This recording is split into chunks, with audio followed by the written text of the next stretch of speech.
Muy bien, vamos a abrir la Biblia en el Salmo 143. Salmo 143. Hemos titulado este mensaje, Enséñame tu voluntad. Enséñame tu voluntad. Y vamos a leer del versículo 1 al 10. Salmo 143, versículo 1 al 10. Dice así: Oh Jehová, oye mi oración, escucha mis ruegos, respóndeme por tu verdad, por tu justicia, y no entres en juicio con tu siervo, porque no se justificará delante de ti ningún ser humano, porque ha perseguido el enemigo mi alma, ha postrado en tierra mi vida, me ha hecho habitar en tinieblas como los ya muertos, y mi espíritu se angustió dentro de mí. Está desolado mi corazón. Me acordé de los días antiguos, meditaba en todas tus obras, reflexionaba en la obra de tus manos.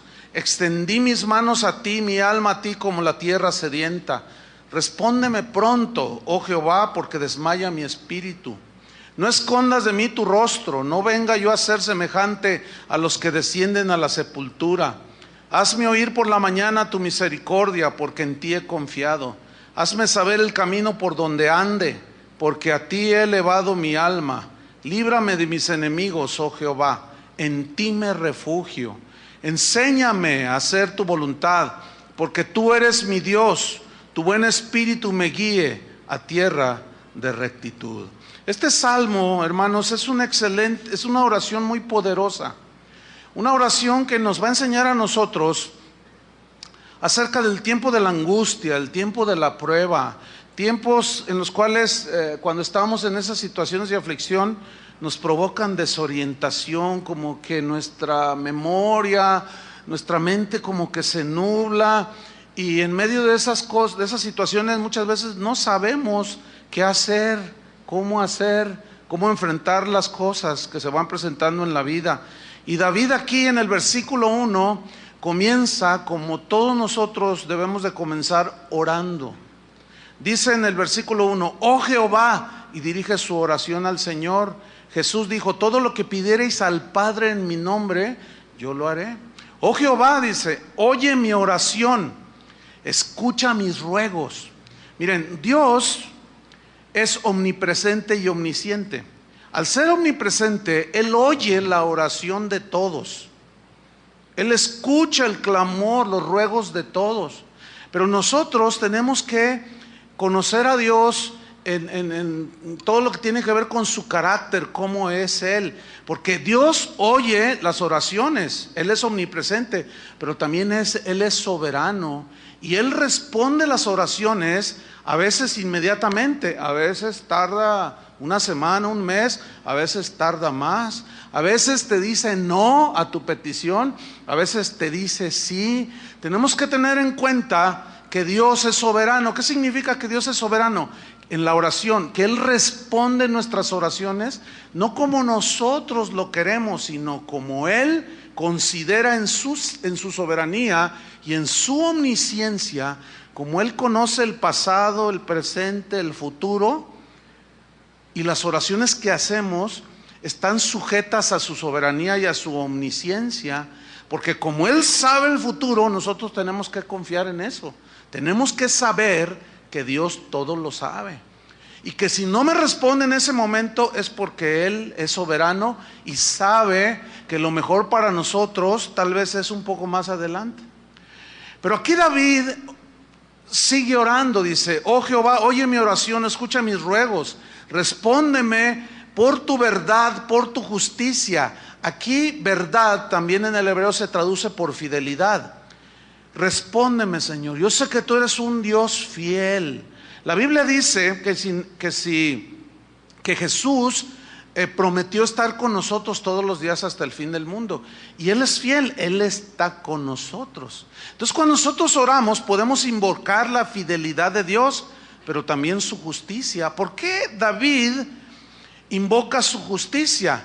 Porque Dios es un Dios justo que nunca tiene por inocente al culpable. Y aquí la aflicción de David tenía que ver con los enemigos que lo perseguían a él. Entonces David sabía que él era inocente, lo acusaban injustamente, lo asediaban injustamente, abusaban de su bondad como un hombre de Dios. Y él clama a la justicia de Dios porque David sabía que Dios le da el pago al que merece, que Dios no tiene por inocente al culpable. Entonces David invoca su justicia. ¿Por qué? Porque David sabía que nosotros no debemos de vengarnos de los que nos dañan o los que nos afligen, porque la Biblia dice: mía es la venganza, dijo el Señor, yo pagaré. Entonces a nosotros se nos prohíbe tomar venganza contra los que nos atacan, nos asedian, nos lastiman, nos meten en tribulación, etcétera. Y en el versículo 2 sigue orando David y dice: no entres en juicio con tu siervo, porque no se justificará delante de ti ningún ser humano. La primera frase del versículo significa que David reconoce que él es un hombre pecador que está clamando a Dios por perdón. Dice: no entres en juicio con tu siervo, porque no se justificará delante de ti nadie, absolutamente nadie. La fe de David, según Hebreos 11, no lo tienen que abrir, Hebreos 11 es una lista bastante amplia de gente que vivió en el Antiguo Testamento, que dice: por la fe Moisés, por la fe Abraham, por la fe Enoc, por la fe Noé. Gente que fue justificada por la fe delante de Dios, es decir, Dios habló, ellos creyeron. Y David está entre los que fueron justificados por la fe. Romanos 5:1, no lo busque. Pablo dijo: justificados pues por la fe, tenemos paz para con Dios por medio de nuestro Señor Jesucristo.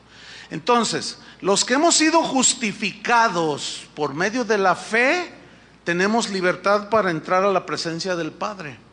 ¿Qué significa ser justificado? Significa que Dios ya no te atribuye pecado alguno. ¿Por qué? Porque en el momento en que tus pecados, tú te arrepentiste, tus pecados han sido lavados con la sangre de Cristo. Y eso es lo que la Biblia me habla como justificados. O sea, que Dios ya juzgó tus pecados cuando creíste en Jesús, fueron juzgados en la cruz. En ese momento se imparte la sangre de Cristo, que es para perdón de pecados, porque hemos creído. Y eso nos da la paz con Dios. Y podemos orar como oraba David. Era un hombre justificado, aunque él vivía bajo la ley, pero él tuvo la revelación de que por medio de la fe venía la justificación. Y desde el profeta Habacuc: el justo por la fe, ¿qué? Vivirá. Entonces en el versículo 3 y 4, ahí se ve la razón de la oración. Ahí David abre su corazón y comienza continúa su oración y dice la razón de su aflicción. Versículo 3 dice: porque ha perseguido el enemigo mi alma. Aquí eran enemigos, eran personas. Por eso estaba en aflicción. Ha postrado en tierra mi vida. O sea, en tierra, ahora sí que tocó fondo en su aflicción. Vemos aquí a David manifestando estar en una situación angustiosa y desesperante. Probablemente algunos de ustedes aquí, o de los que nos oyen en internet o nos ven en video, estén en una situación desesperante. No lo sé. Si usted no está en una situación desesperante, de todas maneras escuche con mucha atención la palabra de Dios, porque esta vida se compone de momentos dulces y momentos amargos. Entonces dice: me ha hecho habitar en tinieblas como los ya muertos. Estoy en el versículo 3, versículo 4. Y mi espíritu se angustió dentro de mí. Está desolado mi corazón. O sea, siento soledad.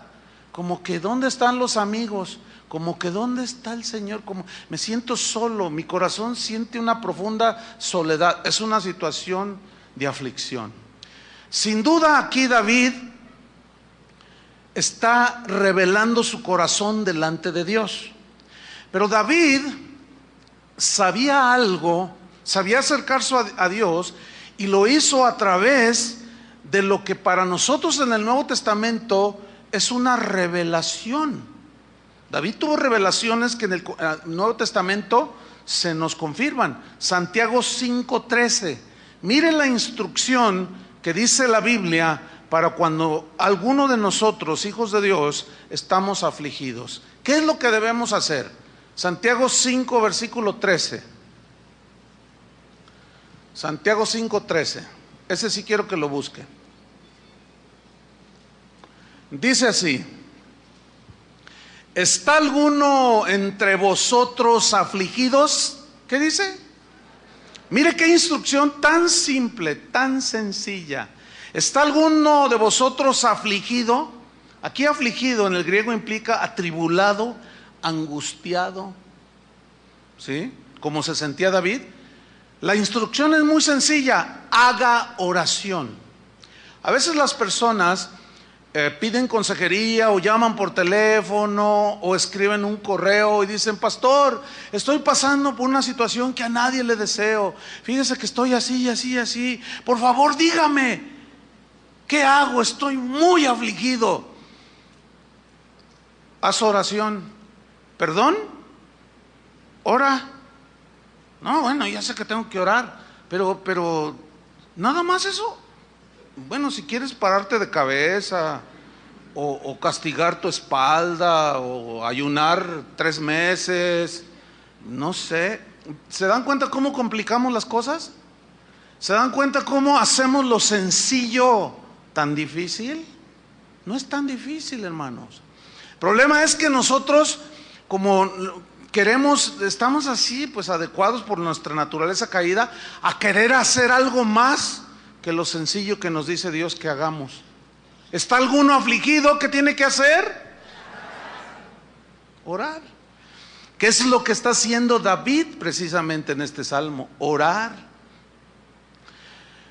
No es pecado reconocer nuestras aflicciones. No es una falta de fe reconocer que estamos tristes. No es una derrota así, que ya no hay remedio para nosotros.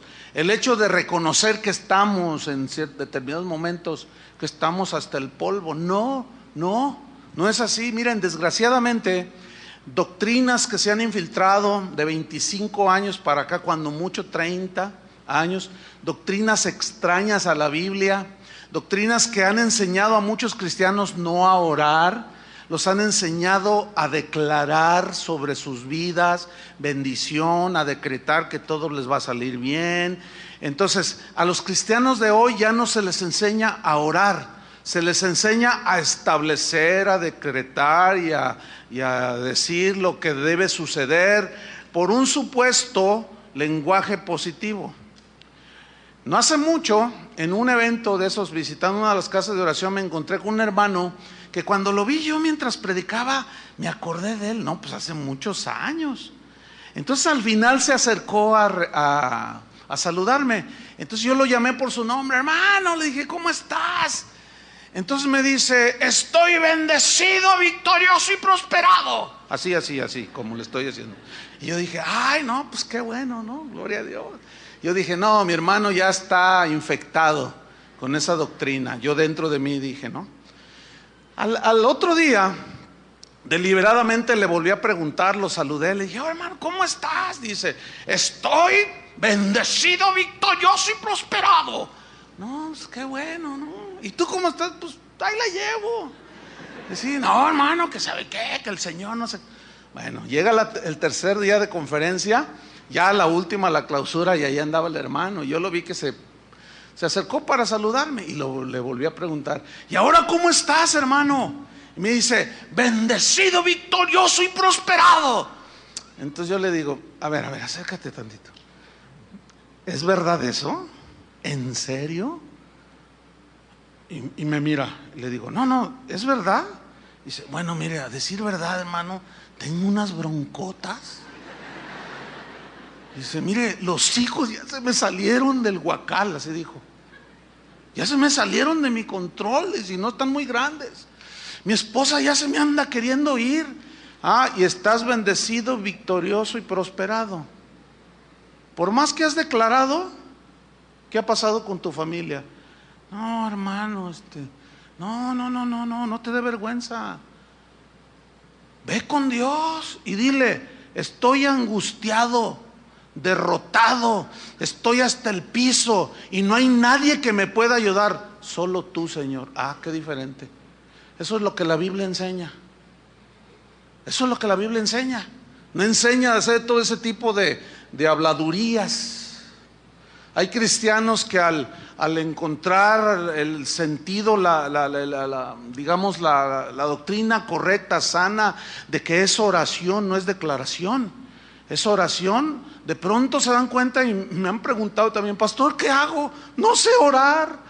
Yo sabía declarar, yo sabía establecer, yo sabía decretar, pero no sé orar. Fíjate qué tragedia.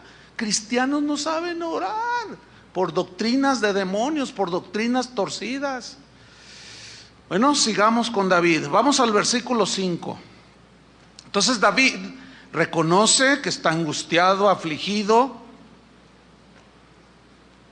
reconoce su condición, está orando con Dios, y en el versículo 5 él hace 3 cosas que nosotros podemos aprender para la oración. 3 cosas que hizo. Número 1, me acordé de los días antiguos.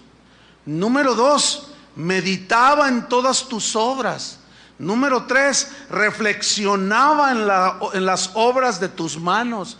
Vamos a ver brevemente cada una de ellas, de estas 3 cosas que hizo David. Número 1, me acordé.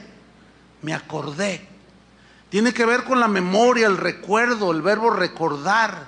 Yo me acordé, dice, de los días antiguos. ¿Qué significa? Mira, cuando en la Biblia, como aquí en este versículo, David dice, me acordé, en el hebreo, es una palabra que tiene que ver en relación con lo que Dios hace o con quien Dios es. Es decir, que su acordarse tenía que ver con Dios, tenía que ver con las promesas del pacto que Dios le había dado a Israel. Y al acordarse, David comenzó a retroalimentarse en la fe, en la esperanza, en la confianza de que así como Dios en los días pasados había obrado a través de su bondad para con Israel, que cuando se desviaban, se arrepentían o estaban en aflicción como en Egipto, que clamaban Dios por su pacto, en honor a su pacto, su fidelidad y su verdad, Dios les contestaba. Entonces David empezó a acordarse de esos días antiguos, esperando que también con él el Señor le tendiera la mano. Qué bueno es el Señor, ¿no? Entonces fíjese qué importante es acordarse. Si usted hace una lista en esos momentos de aflicción, de las situaciones de aflicción que ha pasado, del tiempo cuando usted se entregó a Cristo a la fecha, usted va a empezarse a acordar y va a empezar a decir, Señor, me sacaste de esta, y de esta, y de esta. Y de pronto usted se empieza a dar cuenta que sin duda Dios lo va a sacar y le va a tender la mano en la situación presente. Por eso es bueno acordarse de los días pasados, cuando el Señor obró a nuestro favor. Sin duda Dios no nos va a dejar. ¿Cuántos creen eso? Ahí está. Entonces David se acordó. ¿Sí? Por ejemplo, Dios le había dicho a Abraham que iba a bendecir a todas las naciones por medio de él. Y pasan los años y de pronto Lot está ya en Sodoma. ¿Sí? Y de pronto Dios decide exterminar Sodoma y Gomorra, pero antes de hacerlo envía unos ángeles para que sacaran a su sobrino Lot. ¿En base a qué? A la promesa del pacto que había hecho. Entonces nosotros nos recordamos lo que Dios ha hecho en base a la obra de Cristo, a todo lo que nos ha prometido. Entonces estamos orando, estamos en aflicción y estamos acordándonos de los días antiguos, cuando Dios obró a nuestro favor, y algo empieza a suceder dentro de nosotros. El Salmo 22 no tiene que buscarlo. Salmo 22, 3 al 5, que es un salmo de David, dice así: en ti esperaron, versículo 4, nuestros padres. Esperaron y tú los libraste, refiriéndose a los que estaban esclavos en Egipto. Clamaron a ti y fueron librados. Confiaron en ti y no fueron avergonzados. Ese clamor era en base a la promesa del pacto que Dios había hecho. Entonces, ¿qué debemos hacer nosotros? Según este Salmo 22 también, que va de la mano con el Salmo 143 que estamos estudiando. ¿Qué debemos hacer? Clamar, que es lo que estaba haciendo David en este Salmo. Clamar, esperar que la respuesta, o que Dios te tienda la mano. Y número 3, confiar en nuestro Señor. Esas 3 cosas: clamar, pones tu petición, esperas con paciencia la respuesta, y confiar en que Dios va a responderte. Nada más que aquí en la respuesta, en su soberanía, como decía al principio, Dios te puede responder que no a tu petición. Bueno, eso ya es una respuesta. A veces decimos, ¿ya te respondió Dios? Y decimos, no, ya te dijo que no, ya te respondió. O puede ser que sí. Por eso, ¿y cómo saber todo esto, pastor? Alguien me preguntó. En tu relación con Dios. Cada cristiano debe tener una relación personal con Dios. Entonces, Jesús va a cumplir Él cumple su promesa de estar con nosotros. Y en base a esa promesa de su nuevo pacto sellada con su sangre, es que nosotros nos acordamos de todo lo que ha hecho y volverá a tendernos la mano. ¿Qué tenemos que hacer? Simplemente clamar, esperar y tener fe en Dios. Fe es poner tu confianza de manera total. Entonces, ¿cuál fue la número 1? La cosa número 1 que hizo David: acordarse. Estoy en el Salmo 143, versículo 5. ¿Cuál fue la número 1? Se acordó. Número 2, ¿qué hizo? Meditaba en todas sus obras. La palabra meditar aquí ya es un verbo un poco más profundo en esa oración y en ese derramar su corazón ante Dios, que David estaba abriendo ese corazón delante de Dios. Es algo más profundo, porque meditar aquí en el hebreo también se traduce por suspirar, pero es un suspiro de estar meditando, de estar pensando ya de una manera más profunda, de estarte acordando todo lo que hizo Dios con Israel, y él, así como un suspiro. Pero también se traduce por gemir. Hay un gemir que va mezclado también con lágrimas, porque la necesidad es bastante, de soledad, de aflicción. Pero viene esa meditación en tus obras, ya en los hechos concretos del Señor, ¿sí? Recordando todo esto, meditando, suspirando y llorando por lo hecho por Dios en el pasado.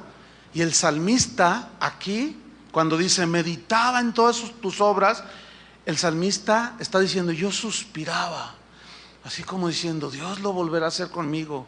Y gemía y lloraba, esperando que Dios de nuevo tendiera la mano. Y la número 3, ¿cuál fue la número 1? Se acordó. La número 2, meditaba. La número 3, reflexionaba. Este verbo reflexionar es todavía más profundo que los 2 primeros. ¿Por qué? En el hebreo se traduce pensar profundo. Se traduce en una definición que resume lo que en el Nuevo Testamento ya es toda una revelación. Se traduce también, significa tener comunión. Comunión. Y allí habla de algo ya más sólido, más de cara a cara, ¿sí? Con el Señor. Entonces, esa reflexión es un pensar ya profundo. Es un tener comunión con Dios ya cara a cara. A medida que él se iba acordando, a medida que él iba meditando y teniendo comunión en esa reflexión de todas las cosas que Dios hacía, y meditaba en su situación, Dios empezó a obrar en el corazón de David. Porque mire usted el versículo número 6, ahí vemos cómo ya empieza a haber una reacción, ¿sí? Dice en el versículo 6, extendí mis manos hacia ti. Mi alma, o sea, también la extendí, la levanté a ti como la tierra sedienta. Como ahorita que es tiempo de estiaje, aquí de sequía, usted sale así un poco a las afueras de la ciudad y la tierra está dura, está así como anhelando que llueva, ¿verdad? Y David está diciendo aquí, yo extendí mis manos. El extender las manos en la Biblia tiene un significado que nosotros los cristianos hoy no hemos captado tal vez en toda su dimensión, pero en el Antiguo Testamento, en la Biblia, extender las manos significa rendición total a Dios. ¿Qué significa? Rendición total. O sea, que tú te rindes total y completamente a Dios. Levantar las manos al Señor habla de una dependencia absoluta de Dios. Es decir, que tú reconoces que con tus recursos humanos no puedes enfrentar esta situación. Solo Dios puede, porque para Él no hay nada imposible. Nosotros, los cristianos, a veces hacemos cosas que al faltarnos conocimiento podemos caer hasta con cierto ritualismo. Por ejemplo, durante la alabanza nos dicen un buen número de veces: levante sus manos.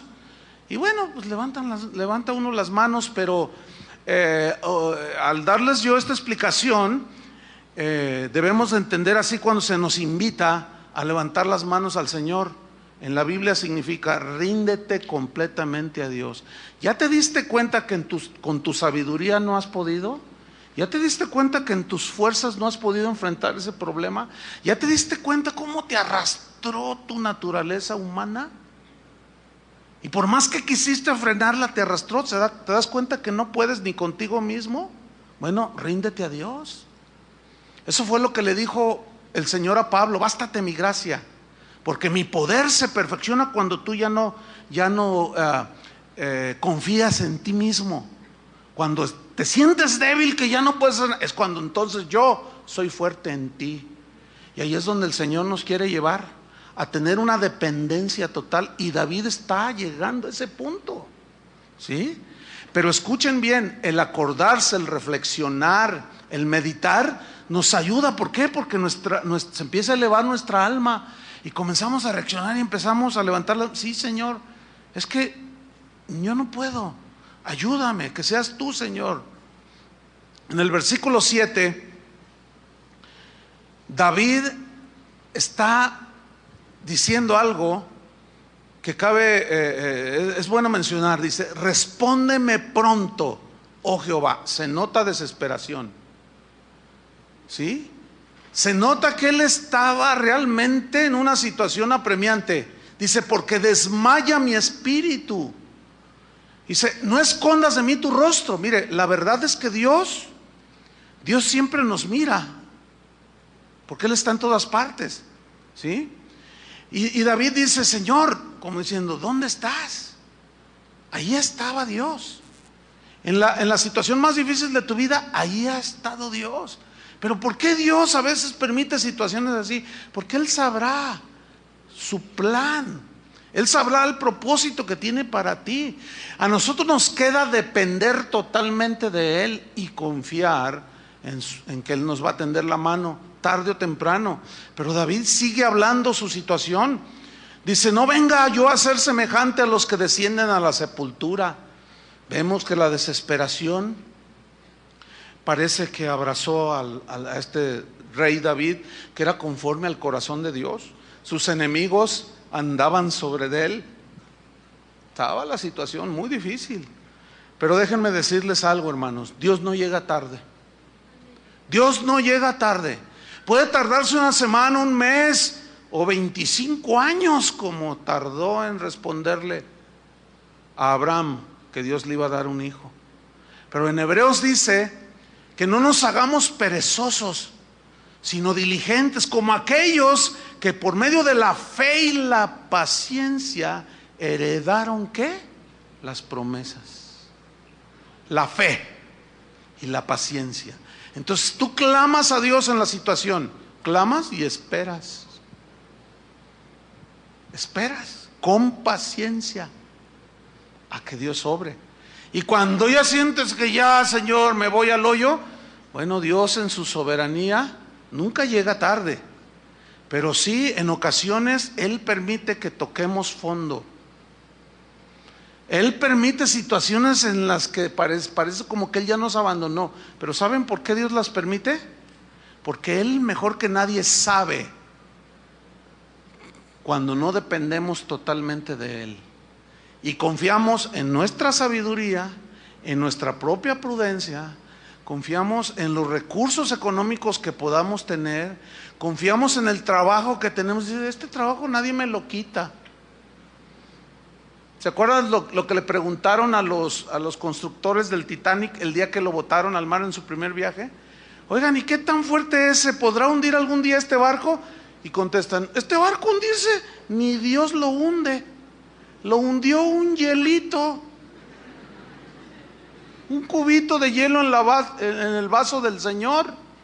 Nada más el Señor se tomó el agua y echó un cubito de hielo, y ese hundió el barcote ese.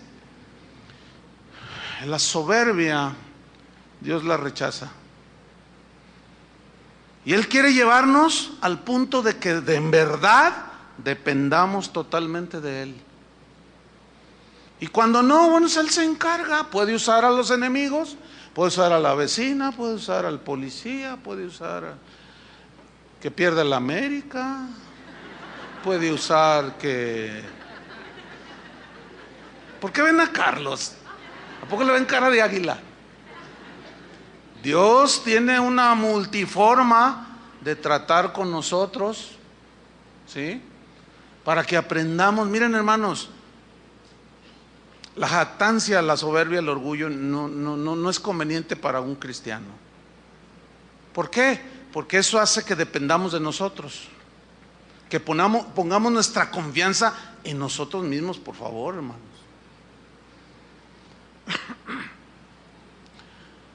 Versículo 8. Hazme oír por la mañana tu misericordia, porque en ti he confiado. Esa frase, hazme oír por la mañana, habla de que muy probablemente él estuvo toda la noche orando, esperando. Pero él invoca aquí algo que a mí me llama la atención. ¿Por qué invocó? En el primer versículo invocó la fidelidad de Dios, invocó la justicia de Dios, y aquí David invoca la misericordia. ¿Por qué?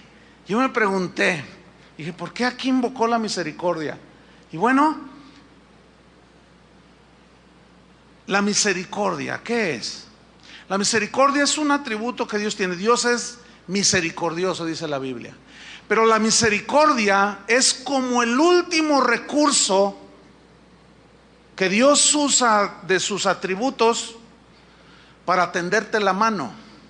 Pero misericordia, escúchenme bien lo que significa misericordia. Misericordia es tener compasión de la miseria en la que estás. Cuando hablamos de miseria, no me estoy refiriendo a la miseria económica o al no tener dinero. Porque como dijo en una enseñanza uno de los pequeños gigantes de aquí, dijo, hay algunos que son tan miserables que lo único que tienen es dinero.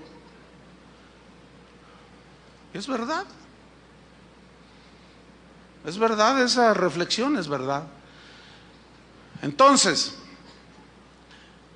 Dios se apiada de nuestras miserias cuando dice, Señor, por tu misericordia, o sea, estoy en una situación miserable.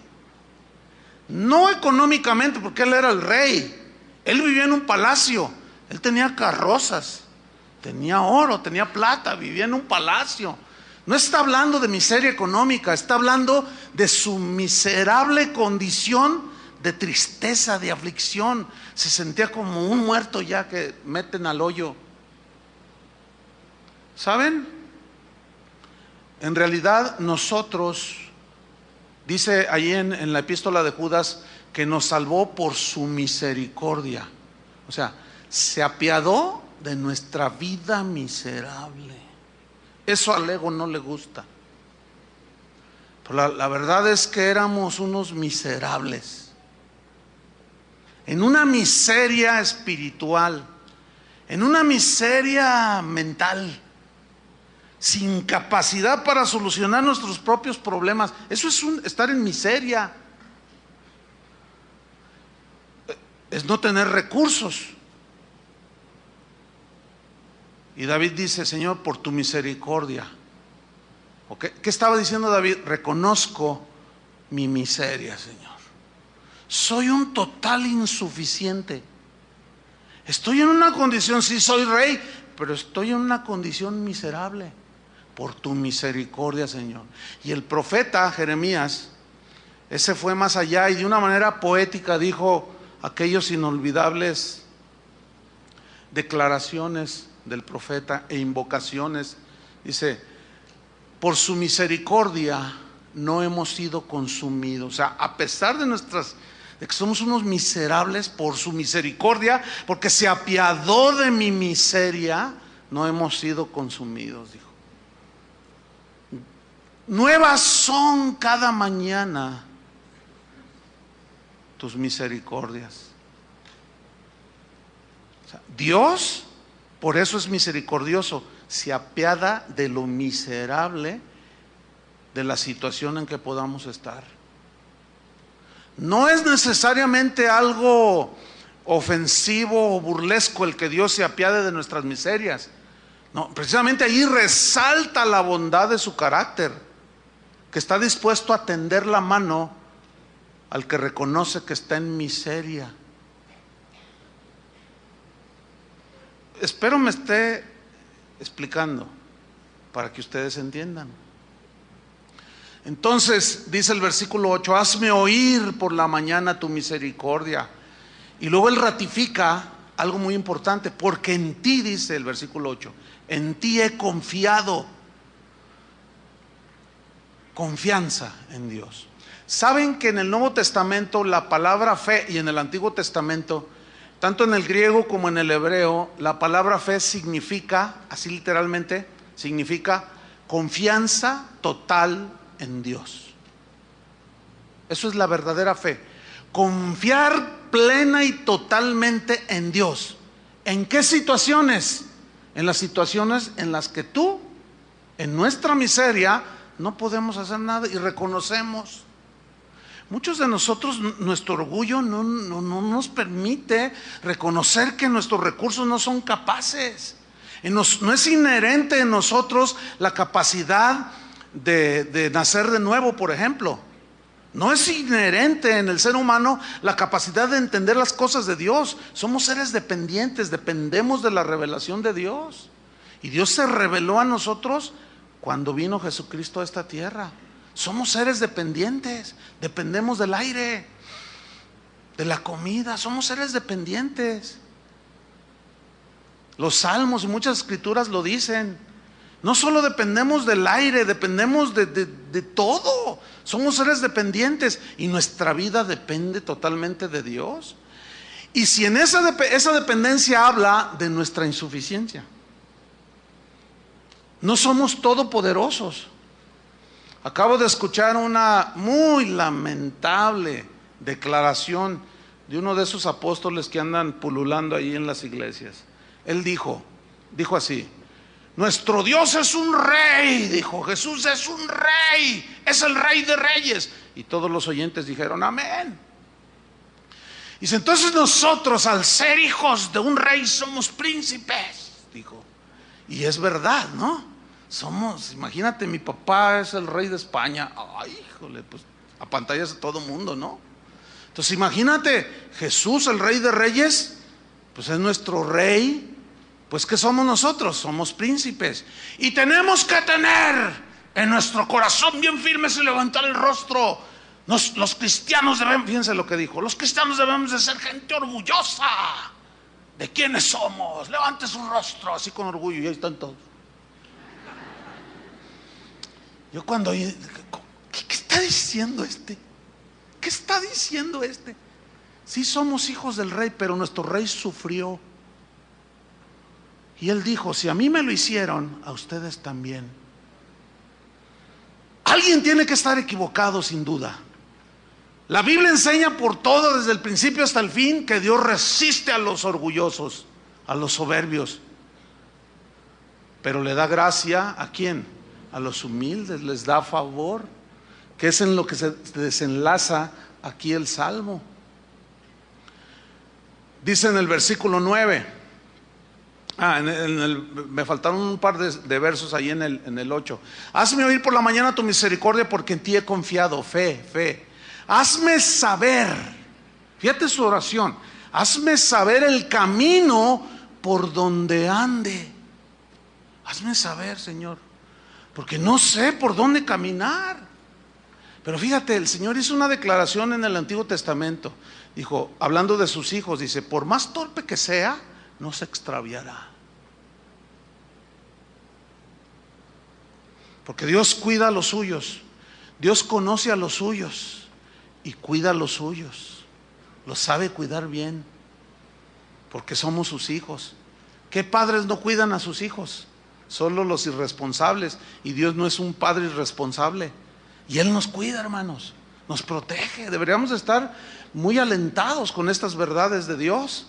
Por eso Él ora y pide: hazme saber el camino por donde ande.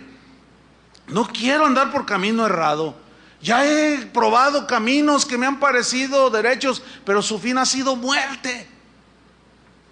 No quiero andar en oscuridad, dice ahí al final del versículo 8, porque a ti he elevado mi alma. O sea, Él se elevaba. Esto es algo muy importante. El Señor dice: porque mis pensamientos no son los tuyos, mis caminos no son como los tuyos. Mis pensamientos y mis caminos son más altos como están los cielos de la tierra, así son mis pensamientos y mis caminos. Y mis pensamientos acerca de vosotros son de bien y no de mal. Pero necesitamos entonces nosotros elevarnos a las alturas de los pensamientos de Dios. ¿Entiende? De conocer a ese Dios que es altísimo, para poder elevar nuestra alma a las alturas. Y Dios nos da una promesa: los que esperan en el Señor, los que esperan al Señor, tendrán ¿qué? Nuevas fuerzas. Levantarán sus alas como las águilas. Caminarán, correrán, no se cansarán, volarán, remontarán las alturas. Ustedes saben que en las alturas es donde se ve todo más claro, ¿no es cierto? ¿Quién es el Altísimo? Dios. Nosotros somos terrenales. Cuando nosotros nos elevamos nuestra alma, Pablo dice: nosotros tenemos la mente de Cristo, o sea, debemos de tener los pensamientos de Cristo. Estamos elevándonos y está resaltando. Si ustedes son observadores, pongan atención lo que voy a decir. Hasta este versículo que acabamos de leer, si han observado, lo que resalta aquí no son las necesidades de David. Lo que resalta es la grandeza de Dios. ¿Lo alcanzan a ver? Su fidelidad, su bondad, su misericordia, su perdón, su omnisciencia, su omnipotencia, su omnipresencia. Eso es lo que está resaltando. Y cuando nosotros nos elevamos a nuestra alma, a los pensamientos del Altísimo, no sé cuántos de ustedes han ido en un avión o se han subido en un edificio alto, pero la altura máxima que vuela un avión comercial, ¿qué son? ¿10,000 pies? ¿20,000? ¿Cuánto? 50,000 pies. O sea, estamos hablando de varios kilómetros de altura. Bueno, las veces que me ha tocado a mí pues, observar hacia la tierra, bueno, depende de la altura, es lo que alcanzas a ver, pero cuando va en su máxima altura el avión, nada más se ve verde si está verde, pero no se ven detalles, ¿sí? Cuando va a 10,000 pies se alcanzan a ver las casas, ¿sí? Cuando va despegando el avión se ven los tinacos de las casas. ¿Qué quiero decir con esto? Que mientras más alto eleves tu alma a Dios, más pequeñita se hace tu necesidad. Y resalta la grandeza de Dios.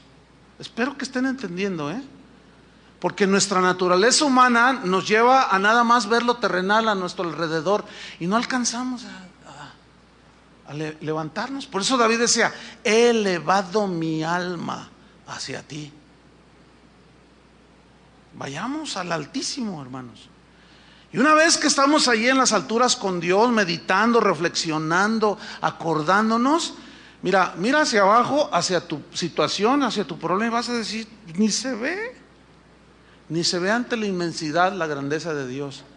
Entonces, si comparamos eso con la grandeza de Dios, ¿Tú crees que Dios no pueda con nuestra insignificante situación? ¿Saben qué produce eso? Bueno, al menos en mí, no sé en ustedes, ¿no? Pero en mí produce una fe bien sólida, que me lleva a una conclusión. Si Dios tiene todo en control, yo debo de descansar. Por eso dice en Hebreos, a través de la fe y la paciencia, heredamos las promesas del Señor. ¿Cuántos le dan gracias por eso? Sigamos para finalizar en el versículo 10. Bueno, el versículo 9 dice: líbrame de mis enemigos, que era la razón de su aflicción. Oh Jehová, en ti me refugio. Esa frase, en ti me refugio, aquí refugio no es la marca de un tequila, porque algunos van y se refugian en el tequila o en la droga, o no. El cristiano, ¿en quién se refugia? En Dios. Fíjate, en el cristiano, el efecto que causan las aflicciones, en el que es nacido de Dios, es contrario al efecto que producen las aflicciones en el que no es hijo de Dios. El efecto que causa en el cristiano es más afianzarte de Dios, más ir a refugiarte en el refugio que es nuestro Señor Jesucristo. Y lo que causa en el no cristiano es lo contrario. Van y se refugian en donde menos deben de hacerlo. Algunos toman una pistola y se dan un tiro pensando, fíjate, pensando que muriendo se les acaban sus problemas. No, en realidad empiezan, porque es la condenación eterna. ¿Ves las miserias a las que nosotros nos podemos caer si nos alejamos de Dios? Si estando en el Señor, el orgullo a veces no nos deja. Pero vámonos sobre el final, porque en el versículo 10, este versículo realmente está, que fue donde tomé pues el título del mensaje. Dice el versículo 10: enséñame a hacer tu voluntad, porque tú eres mi Dios. Tu espíritu, tu buen espíritu me guíe a tierra de rectitud. Ok, si somos observadores y somos responsables y ponemos atención cuando leemos la Biblia, yo no creo en eso de que lea la Biblia en un año. ¿Saben por qué? Porque lees tus 15, 20 capítulos diarios, pero me faltó leer. A ver, enséñame a orar porque es tu voluntad, porque tú eres mi Dios. Enséñame, Señor, tus caminos, porque ya cumplí. Ya me siento re bien. Hermanos, yo he leído la Biblia 30 veces en mi vida. Oye, a ver, y explícame qué significa esto. Bueno, mira, la realidad no la entiendo mucho, pero es re bonito. No. ¿Qué quiere decir aquí? Bueno, la verdad, mira, mira, con que la leas basta. No, mis queridos hermanos. Una cosa es leer y otra cosa es escudriñar. Y si ustedes son observadores, nada más en este versículo, yo al quedarme allí encontré 6 principios. En ese versículo, 6. Se los voy a decir cuáles. Vamos a ver brevemente cada uno. Número 1, enséñame. Número 2, a hacer. Número 3, la voluntad de Dios, tu voluntad. Número 4, la razón, porque tú eres mi Dios. Número 5, tu buen espíritu me guíe. Y número 6, ¿a dónde? A tierra de rectitud. 6 cosas. Número 1, enséñame. Digan todos, enséñame. Enséñame, ok. Cuando David dice aquí, enséñame, el requisito para que Dios nos enseñe sus secretos, nos revele el por qué a veces Él hace las cosas como las hace. Hay un requisito que Dios pida para Él podernos enseñar, y es humildad delante de Él y sumisión. Cuando David está diciendo, Señor, enséñame, Él está teniendo en su corazón una actitud de humildad y de sumisión. Dios no puede enseñar al autosuficiente. Dios no puede enseñar al que no reconoce que necesita ser enseñado por Dios. Dios no te va a enseñar sus secretos. Dios no te va a enseñar su voluntad si hay soberbia en tu vida.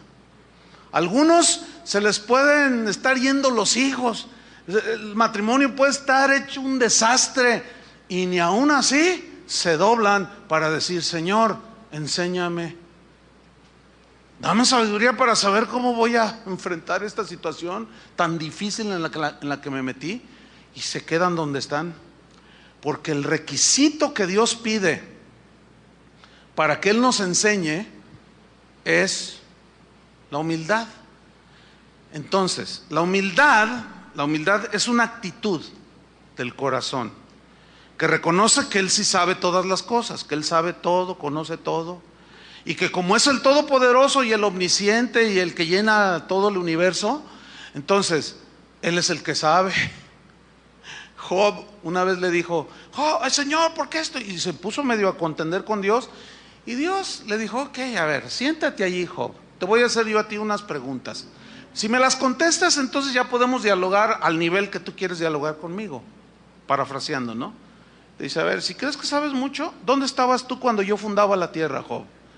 Y luego Job se agarró la corbata y le hizo: ejem. Bueno, es que en realidad, ¿cómo? Cuando...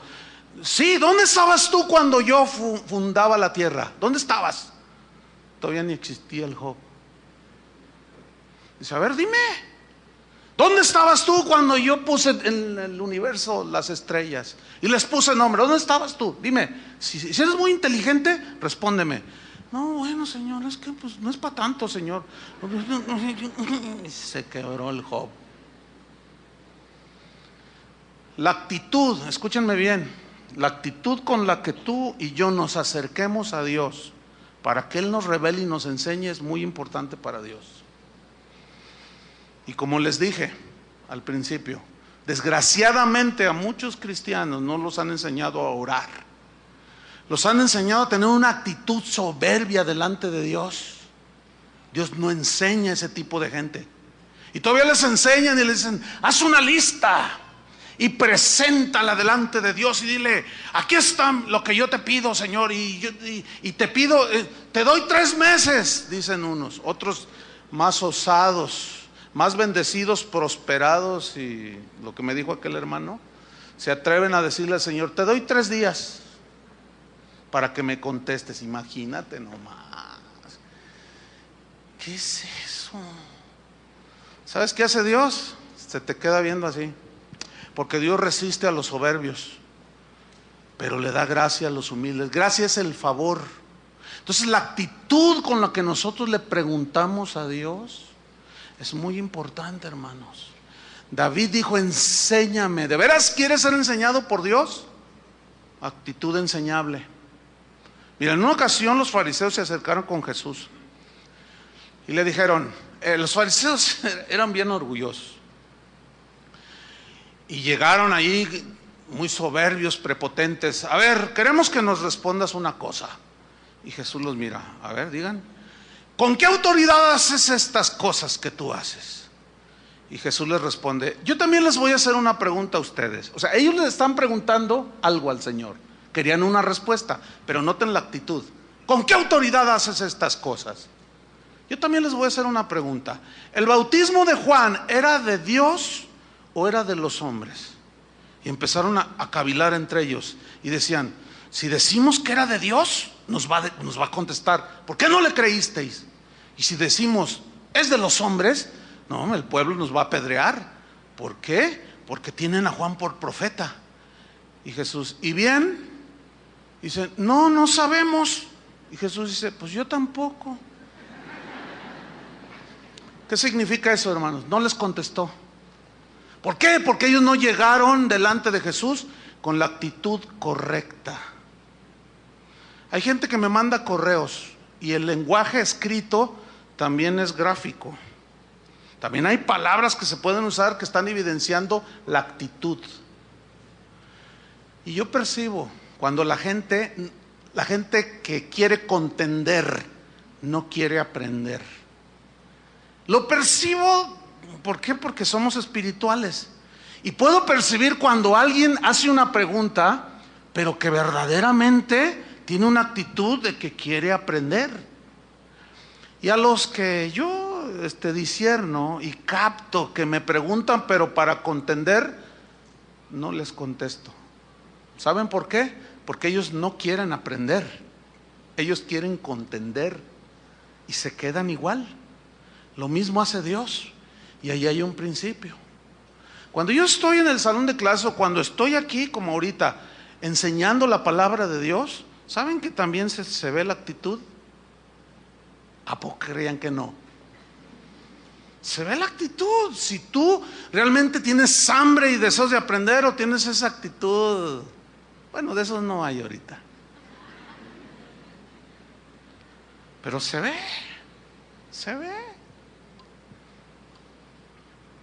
Una vez estábamos en un evento y pues, mi esposa y yo éramos los que iban a enseñar, y se sube mi esposa y estaban ahí unas personas, y la actitud así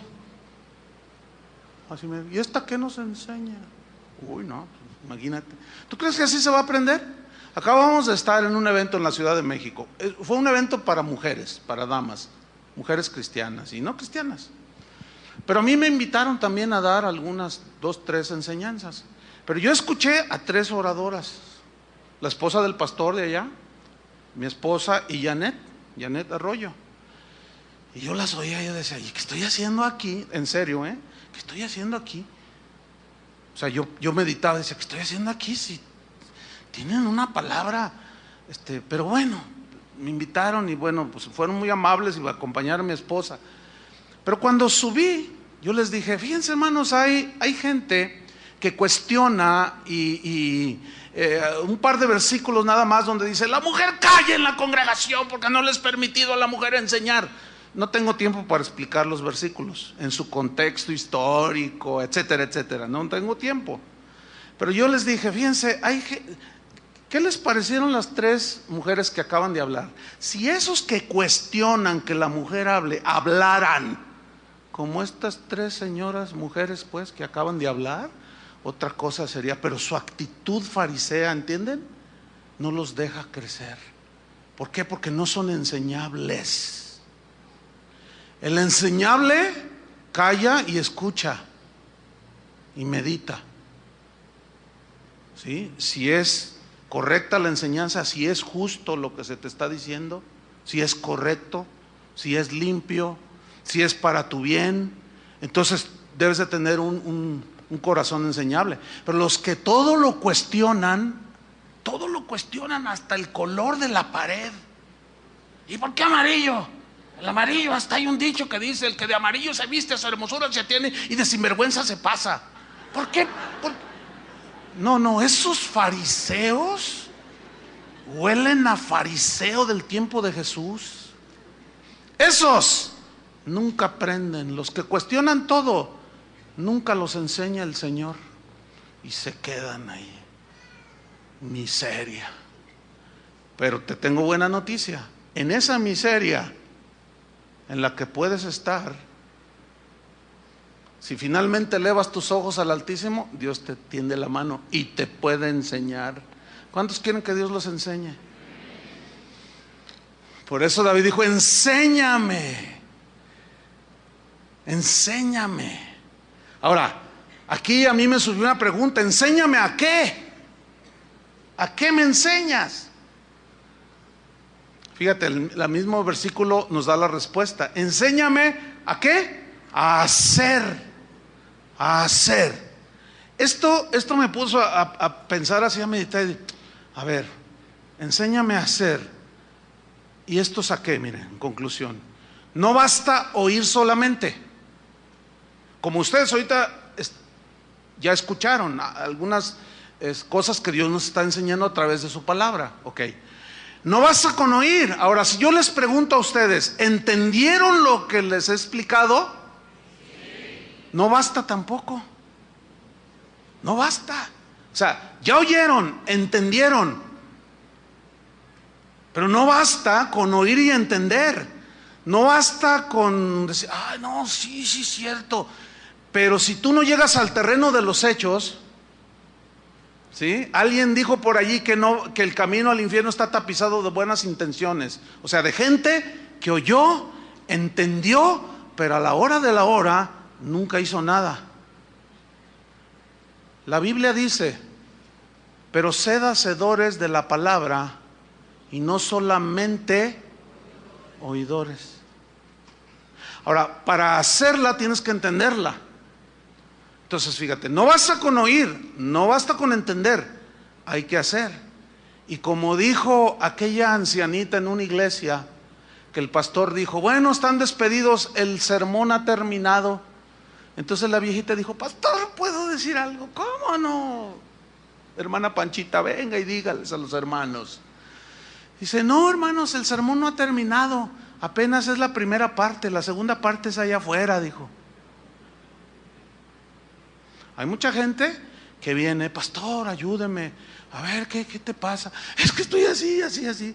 Y tú, oye, tú se ve que tienes una amargura bien gruesa contra tu papá, tu esposa, tu hijo, qué sé yo. ¿Qué onda con eso? Bueno, mire, la verdad yo ya sé lo que tengo que hacer. Ellos mismos se responden, fíjate, para empezar. Ya sé lo que tengo que hacer. Como algunos a veces me escriben: oiga, pastor, ¿por qué esto? Yo pienso que esto y esto y esto, y me escriben toda una epístola. Y ellos mismos se responden. Y a veces les contesto, les digo: no, pues ya te respondiste tú solo. Entonces me dicen: no, yo ya sé lo que tengo que hacer. Tengo que perdonar a mi papá, que le dijo a mi mamá que me abortara cuando yo era un niño. ¿Y ya lo hiciste? Bueno, es que la verdad, no lo has hecho. Entonces, ¿de qué te sirve? Fíjate, todos estos años has vivido oyendo y sabiendo. Y David dice: enséñame. ¿Enséñame a qué? A hacer. A hacer. Ahorita ustedes ya oyeron, entendieron. ¿Qué falta? Hacer. Santiago, en el contexto de las tribulaciones, en el capítulo 1 dice: hermanos, gozaos cuando os halléis en diversas pruebas, sabiendo que la tribulación produce paciencia, y tenga la paciencia su obra perfecta, para que seas maduros y cabales. Y luego dice: y si alguno tiene falta de sabiduría, pídasela a Dios. Si somos observadores, eso es en Santiago capítulo 1, versículo 2 al 5. Si somos observadores, ese pedir sabiduría es para saber cómo enfrentar las situaciones en medio de las pruebas. Porque necesitamos esa sabiduría de Dios. Algunos en la soberbia no nos dejamos enseñar por Dios en cuestiones, por ejemplo, matrimoniales. Yo estaba escuchando a Toño cuando estaba dando las enseñanzas, los mensajes, los anuncios. Hermanos, hay unas clases para los matrimonios. Y él dijo así: él dijo: yo me doy cuenta que tienen problemas. Los invitamos, hay palabra, hay instrucción. Dios quiere decirte cómo vas a resolver tus problemas y no vienes. Algunos pueden tener alguna justificación entendible, otros de plano no les interesa, no son enseñables, ¿sí? Pero en medio de esa situación necesitamos la sabiduría de Dios para saber cómo enfrentar las situaciones de la vida. Ya mis hijos se me descarriaron, la esposa ya tiene las maletas ahí en la puerta. ¿Qué tengo que hacer? Pues habla con ella. ¿Cómo? Pues busca un tiempo, pídele a Dios sabiduría. Entonces llega y ve con las maletas ahí. ¿Tú qué? No, pues ¿qué? Y se te pone el brinco. Entonces, ¿qué? ¿Ya te quieres ir? Pues no me queda otra, tú de plano. Pues lárgate. No, qué sabio. ¿Eso es sabio? ¿Cómo que lárgate? En lugar de: no, mira, ¿sabes una cosa? Dame 5 minutos, siéntate ahí, vamos a hablar. Y luego la otra también bien orgullosa: ¿me estás corriendo? Tómalo como quieras. Entonces se larga. Y luego ahí viene él llorando: pastor, ayúdeme. Pastor, oye, pero ¿qué hiciste? Pues es que ya estaba ahí con las maletas y me dio coraje. ¿Y qué le dijiste? Lárgate. Pues te obedeció. ¿Ya ves que sí está sometida?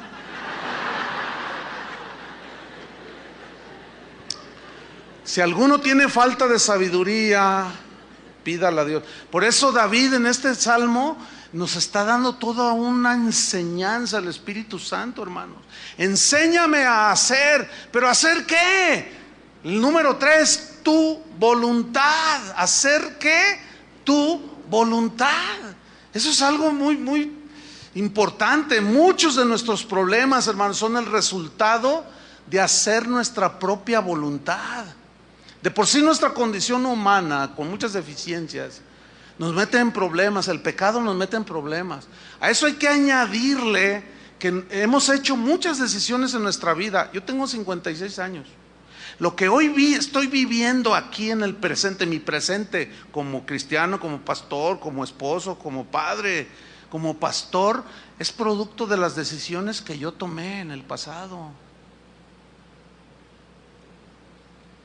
Tú estás viviendo tus circunstancias producto de las decisiones que tú tomaste en el pasado.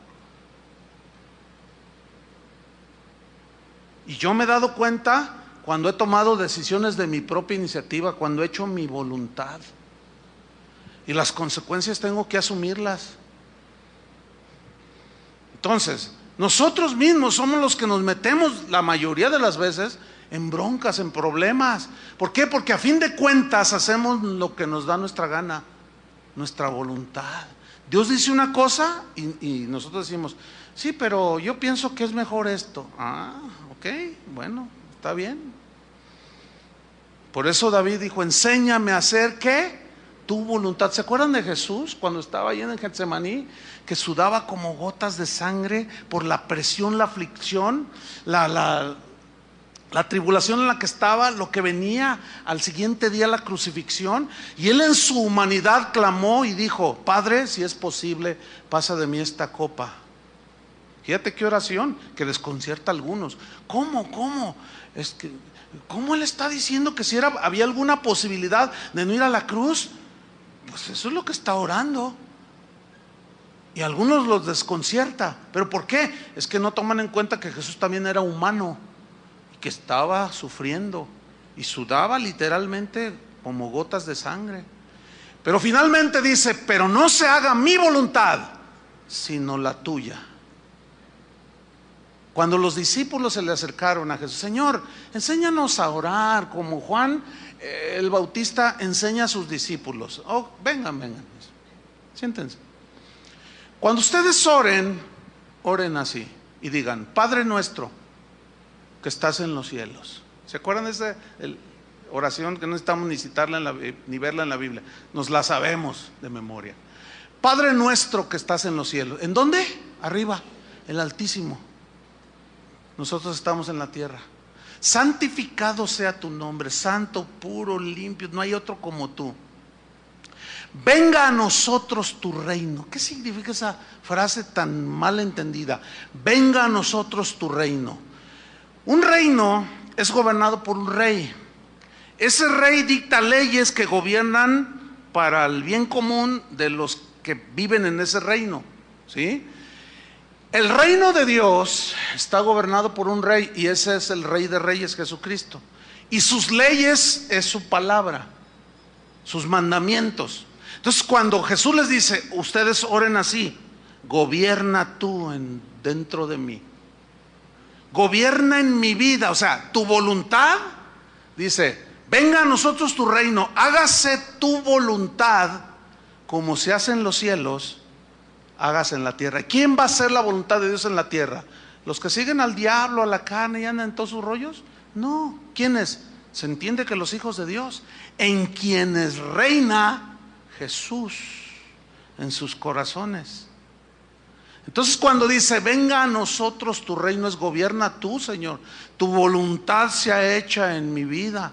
Nosotros estamos aquí para obedecer la voluntad del Padre. El mismo Jesús dijo, yo no vengo a hacer mi propia voluntad. El Padre es el que me dijo, haz esto y yo hago la voluntad de mi Padre. Está Jesús hablando que como el Hijo de Dios era total sumisión a la voluntad del Padre. Entonces, cuando dice enséñame a hacer tu voluntad, está diciendo, Señor, gobierna verdaderamente en mí. Ya no mi voluntad, sino la tuya. ¿Se dan cuenta qué oración? Profunda, sin duda. Y luego la cuarta, en el versículo, sigo en el Salmo 143, versículo 10. ¿Cuál fue la primera? Enséñame. ¿Cuál fue la segunda? A hacer. ¿Cuál fue la tercera? Tu voluntad. Y la razón es esta: porque tú eres mi Dios. Esa es la cuarta. Porque tú eres mi Dios. Solo de Dios debemos de recibir instrucciones para nuestros asuntos de manera individual. Tú eres mi Dios. Tenemos que tener una relación personal con Dios. Y eso de que tú eres mi Dios va ligado con la número 5, que es: tu buen espíritu me guíe. Miren, en el Antiguo Testamento solo los reyes, los profetas y los sacerdotes tenían el Espíritu de Dios que los guiaba. En el Nuevo Testamento dice la Biblia que todos los que hemos sido lavados con la sangre de Cristo hemos sido sellados con el Espíritu Santo. Es decir, todos tenemos el Espíritu de Dios, los que hemos nacido de nuevo. Al tener el Espíritu de Dios ya se nos dio la capacidad de poder ser guiados de una manera individual por Dios. La Biblia es un manual de la voluntad expresa de Dios de manera general, pero hay cosas que son bien específicas. Por ejemplo, Él dijo: vayan por todo el mundo y prediquen el Evangelio. Por todo el mundo, sí, pero tiene que haber un lugar específico donde Dios quiera que yo vaya. ¿Me estoy explicando? Sí, vayan, pero ¿a dónde? Bueno, a Carolina del Norte. Sí, Chuy. Pues hay 20 millones de lugares donde pudieran haber ido, igual el doctor Barbosa y su familia. Ahora, la voluntad específica para Chuy y el doctor Barbosa, el hermano, no está en la Biblia. No dice: Chuy Mariscal, vete en el año 2012 a Carolina del Norte. ¿Verdad que no dice? ¿Cómo saber entonces? ¿Cómo saber lo específico? Ahí ya yo no puedo enseñarles. Ahí ya. Entonces, tenemos una limitación. ¿Quién es entonces el que les va a enseñar de manera personal lo particular? El Espíritu Santo, hermanos. Denle gracias a Dios. Tener el Espíritu Santo es una de las bendiciones y de las riquezas más grandes que un cristiano puede poseer. ¿Te imaginas? Los que no entienden esto dicen: ay, sí, Dios le habla. Porque decimos nosotros: Dios me habló, ¿verdad? ¿Cuántos saben que Dios nos habla? Esto no lo pueden. Miren lo que dijo Jesús, así rápido. No tienen que buscarlo. Voy a leer Juan 14:15. Dice: si me amáis, guardad mis mandamientos. Y yo rogaré al Padre y os dará otro consolador, para que esté con vosotros para siempre, el Espíritu de verdad. ¿Por qué dice el Espíritu de verdad? Porque siempre nos va a guiar ¿a dónde? A la verdad. Gracias a Dios por su Espíritu Santo, hermanos. Siempre nos va a guiar a la verdad. Dice: el cual el mundo no puede recibir, porque no le ve ni le conoce. Pero vosotros le conocéis, porque mora con vosotros y estará en vosotros. No los voy a dejar huérfanos, vendré a vosotros, o sea, en el Espíritu Santo. Y luego dice el versículo 25: os he escrito estas cosas estando con vosotros, os he dicho estas cosas estando con vosotros, mas el Consolador, el Espíritu Santo, a quien el Padre enviará en mi nombre, Él, el Espíritu Santo, os enseñará todas las cosas específicas que cada quien necesita saber, y las cosas también generales. Él os enseñará todas las cosas y os recordará todo lo que yo os he dicho. La paz os dejo, mi paz os doy. Todo esto produce la paz también.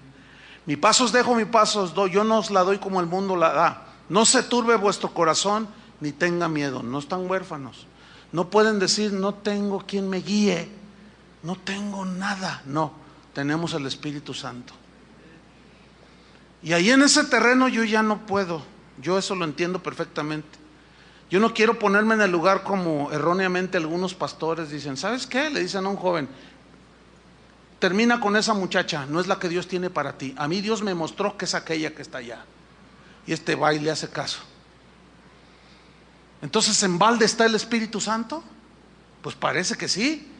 Lo que sucede es que ese pastor o esa gente que se mete en los terrenos individuales, en la vida personal de la gente, no ha entendido que el Espíritu Santo puede guiar a todos en las cosas personales. ¿Qué carrera debo estudiar? Pregúntale a él. ¿Hago o no hago este negocio? Híjole, pues es que si yo te digo que sí y no es. ¿Me estoy explicando? Por eso David decía: tu buen espíritu me guíe. Y luego dice: ¿a dónde? ¿A dónde? Porque luego fíjate, aquí el doctor Barbosa me estaba diciendo que el otro día alguien lo visitó ahí en su consultorio y le dijo: oiga, pues me deja orar por usted, miembro de otra congregación. Y le dice: sí, ¿cómo no? Ore por mí. Dice, y oró, termina de orar, dice: tengo una palabra para usted. Ah, pues dígamela, le dice el doctor Barbosa. Y le dice este hermanito, dice: pues el Señor me puso en mi corazón que te dijera: salte de casa de oración. ¿Verdad que hasta se siente así como? ¿Sí? Imagínense que él se deja guiar por esa torpeza de ese hermano. Cuando ya estaban pastoreando una iglesia, cuando el Señor les habló claramente, y luego llega uno diciendo: el Señor me dijo. El Señor no se contradice, mis queridos hermanos. Por eso cada uno debe de tener esa comunión con Dios. ¿Entiende? ¿Qué voy a hacer? ¿A dónde me voy allá? ¿Me cambio acá? ¿Qué debo de hacer? ¿Tienes el Espíritu Santo? Pablo obedeció y fue a predicar a muchos lugares. Y hay un par de escrituras en el libro de los Hechos que dice: intenté ir a Bitinia a predicar el Evangelio y el Espíritu Santo me lo prohibió, dice. Entonces parece, ¿cómo que el Espíritu le prohibió? Si es precisamente el Espíritu quien nos impulsa a ir a predicar. Sí, pero la dirección específica de a dónde, Pablo la estaba descubriendo. Dice: después intenté ir a Misia y el Espíritu me dijo que no.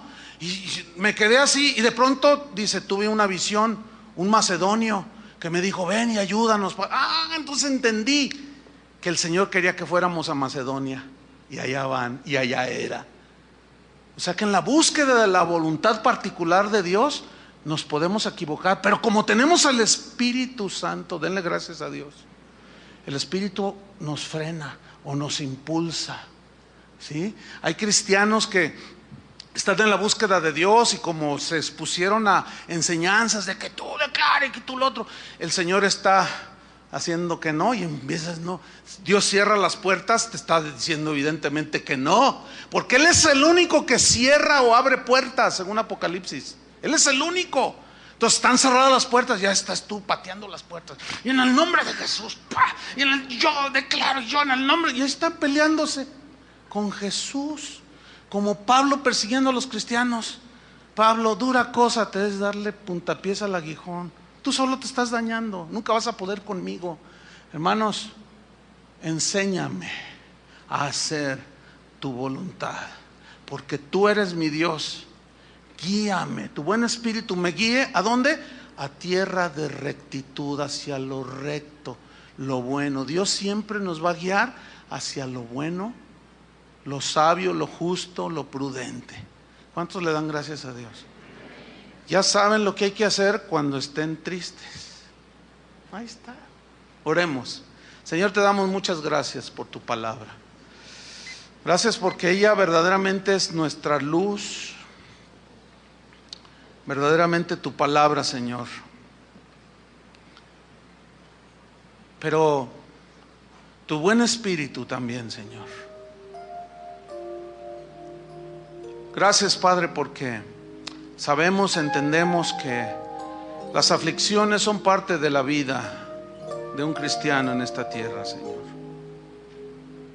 Pero David, por el Espíritu que lo inspiró, escribió este salmo y dejó escrito para que nosotros aprendiéramos. Y él derramó su corazón y no escondió su verdadera situación delante de ti. Y empezó a acordarse, a meditar, a reflexionar. Y empezó a profundizarse y su alma empezó a elevarse a las alturas contigo. Y comenzó a rendir. Su corazón empezó a invocar tu misericordia. Reconocía su condición de miseria. No podía él solo, Señor. Pero David terminó diciendo: enséñame, Señor, de verdad. Quiero conocer tus caminos, quiero conocer tu voluntad. Pero no solo conocerla, enséñame a hacer tu voluntad, no mi voluntad. Porque tú eres mi Dios. Tú eres quien debe reinar en mi corazón. Y el Espíritu Santo que has hecho morar en cada uno de nosotros nos guíe a tierra de rectitud, a hacer siempre lo bueno, lo justo, lo puro, tu voluntad agradable y perfecta, Señor. Y ahí es donde ningún maestro, ningún pastor, ningún apóstol, nadie puede intervenir. Ahí solo el creyente y el Espíritu Santo que mora en él. Señor, sin duda cada uno de nosotros tiene algunas cosas específicas que necesitamos saber de tu plan para nosotros, de tu voluntad para nosotros. Yo te pido, Señor, orando así como Jesús oraba, no estamos huérfanos. En base a esa oración, el glorioso Espíritu, el Consolador que habita dentro de nosotros, nos guíe a tierra de rectitud, Padre. Esa es nuestra oración. Danos sabiduría para que en medio de los problemas, las aflicciones, sepamos cómo conducirnos. Por eso Santiago añadió: gócense en medio de la prueba, porque ahora ya conocemos más, tenemos más revelación en el Nuevo Testamento. Gracias, Padre, por enseñarnos. Gracias porque tu Espíritu jamás se irá de nuestro ser. Eso significa que tenemos guía segura hasta el último día de nuestra existencia en esta tierra. En el nombre de Jesucristo, Padre, recibe nuestra gratitud, nuestra acción de gracias. Y terminamos diciéndote, Padre, síguenos enseñando, Señor. Síguenos guiando. En el nombre de Jesús te lo pedimos, Señor. Amén. Que Dios les bendiga mucho a todos.